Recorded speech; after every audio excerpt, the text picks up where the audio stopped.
सांसद जी भारी फोर्स लगाए आपके आवास पे, क्या आपका? कोई मामला नहीं है।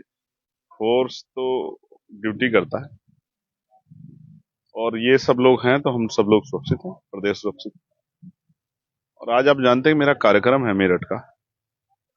मुझे मेरे भाइयों से, जिनको निर्दोष होते जेल में बंद किया गया है, इनका कोई दोष नहीं था, वो अपने महापुरुषों के सम्मान की लड़ाई लड़ने के लिए आए और जहां घटनाक्रम हुआ उससे भी वो बहुत दूर थे, लेकिन उनको जो है जेल में डालने का काम किया, पहले 151 में और फिर जो है गंभीर मुकदमे लगा के। तो ये अन्याय है, इस अन्याय को नहीं सहा जा सकता। उत्तर प्रदेश में जो आज हो रहा है वो आपसे छिपा हुआ नहीं है।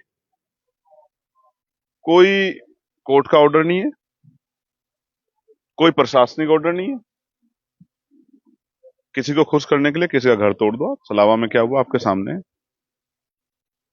और बेहद चिंतनीय ये है कि कुछ अधिकारियों को लगता है कि न्यायपालिका उनकी जेब में है। एक बड़े अधिकारी का मेरे पास फोन है, उन्होंने मुझसे कहा कि अगर आप वहां जाने की कोशिश करोगे तो आपके जो एमपी एमएलए कोर्ट के मुकदमे हैं उनमें हम आपको छोड़ेंगे नहीं। बड़े अधिकारी हैं, मैं उन बड़े अधिकारी को भी और उनके पीछे जो लोग हैं जिन्होंने इतनी हिम्मत उनको दी है, उनको भी ये कहना चाहता हूं कि गुर्जर समाज के सम्मान के लिए, सलावा के परिवारों के सम्मान के लिए मेरी सदस्यता एक बार नहीं 2 बार चली जाए, 1000 बार चली जाए, मैं इस सदस्यता को छोड़ दूंगा। मैं आत्मसम्मान से समझौता नहीं करता और मैं किसी भी अन्याय को बर्दाश्त नहीं करूंगा। एक बार नहीं, दोबारा कह रहा हूं, गुर्जर समाज के सम्मान के लिए, इस कमजोर हक वंचित समाज के सम्मान के लिए अगर 2 बार सदस्यता छोड़नी पड़ेगी तो छोड़ दूंगा, झुकूंगा नहीं। ये बात मैं स्पष्ट रूप से कहना चाहता हूं। जो अन्याय है उसके खिलाफ लड़ेंगे, लड़ाई जारी रहेगी। पुलिस के भाइयों से कोई लड़ाई नहीं। वो बहुत बड़े अधिकारी है, लखनऊ में बैठते हैं। अभी समय आप बदलेगा। अभी आप मेरठ जाएंगे या प्रोग्राम कैंसिल करेंगे? नहीं नहीं, जाऊंगा। मैं संकल्पित आदमी हूँ, जमीन से उठ के आया हूँ। कि मेरे पिताजी कोई नेता नहीं थे, प्राइमरी स्कूल के टीचर थे, उन्होंने मुझे संस्कार दिए। मैं अपने वचन का पक्का हूँ, जाऊंगा। जेल में अपने भाइयों से मिलूंगा, जिन निर्दोष भाइयों को जेल में बंद किया गया है, जो पीड़ित हैं सलावा के जेल में बंद, उनसे मिलूंगा और उनकी हक की आवाज को उठाऊंगा। और कोई बड़ा आंदोलन भी करना पड़ा प्रदेश स्तरीय, करूंगा। अगर आज मैं मेरे भाई रविंद्र कुमार भाटी जी, जो हमारी पार्टी के राष्ट्रीय महासचिव बंद हैं, अगर आज मैं उनके साथ नहीं खड़ा हुआ तो ये तो अन्याय जो है, जो गुर्जर समाज पे हो रहा है, तो बढ़ जाएगा, कम नहीं होगा। उनके साथ खड़ा हूं, इस लड़ाई को लड़ूंगा और जब तक हिम्मत है जारी रहेगी। क्या प्रशासन चाहता है कि आप मेरठ ना पहुंचे, अपने लोगों से ना मिलें? चाहता था, क्योंकि प्रशासन हमारे और आम जनता के बीच का रास्ता है। तो बड़े अधिकारी चाहते थे, फिर उनको भी ये समझ आया कि मेरा जाने से हक की आवाज ही बुलंद होगी, कोई गैर जिम्मेदारी का काम नहीं होगा, कोई अन्याय नहीं होगा। और फिर उनसे भी मुझे उम्मीद है कि वो मुझे इस तरह की चीजों से नहीं वो रखेंगे, मुझे जाने देंगे, मेरे भाइयों से मिलने देंगे। अभी अकेले जाएंगे या आपके जो समर्थक हैं सैकड़ों की संख्या में मौजूद आपके आवास पे, ये भी जाएंगे? नहीं, इनमें से जिसकी जाने की इच्छा हो उसको तो मैं नहीं रोक सकता हूं, लेकिन जेल में तो मेरे अकेले का जो मेरे संवैधानिक अधिकार है उसके आधार पर मैं अकेले ही मिलने के लिए जाऊंगा। लेकिन मैं आपके माध्यम से सरकार को ये कहना चाहता हूं, न्यायपालिका बड़ी है, वो किसी की जेब में नहीं है और समय बदलेगा।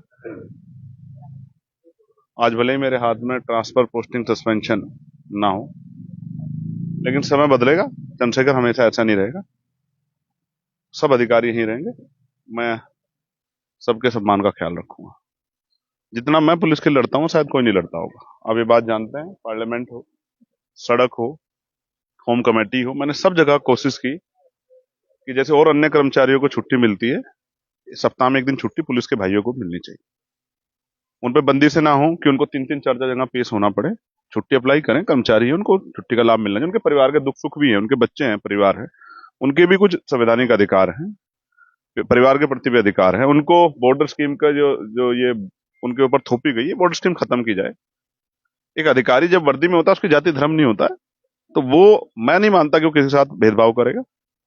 तो उसको बराबर के डिस्ट्रिक्ट में उसको पोस्टिंग मिल जाए, उसकी वेतन विहीनता दूर हो, उसके साथ जो अन्याय हो रहा है उसके ऊपर जो प्रेशर है उसको कम किया जाए, उसको हेल्दी माहौल में रखा जाए।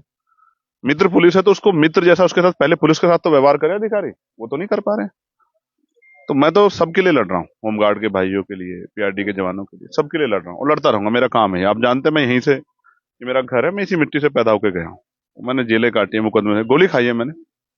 ये तो सदस्यता, अगर जान भी देनी पड़ी गुजर समाज के लिए, अपने भाईचारे के समाज के लिए, मुस्लिम दलित पिछड़ों के लिए, किसी भी गरीब के लिए, तो दे दूंगा, जान भी दे दूंगा, सस्ता भी दे दूंगा, लेकिन झुकने वाला नहीं। अगर प्रशासन ने आपको रोक दिया तो उसके बाद क्या कदम रहेगा?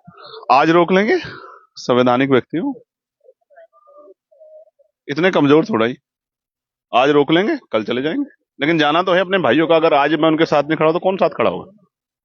ये सांसद चंद्रशेखर आजाद थे, जिनका साफ तौर से कहना है कि अगर प्रशासन मुझे रोकने की कोशिश करेगा तो मैं नहीं रुकूंगा, और मुझे अगर गुर्जर समाज के लिए जान भी देनी पड़ी तो अपनी जान भी न्यौछावर कर दूंगा।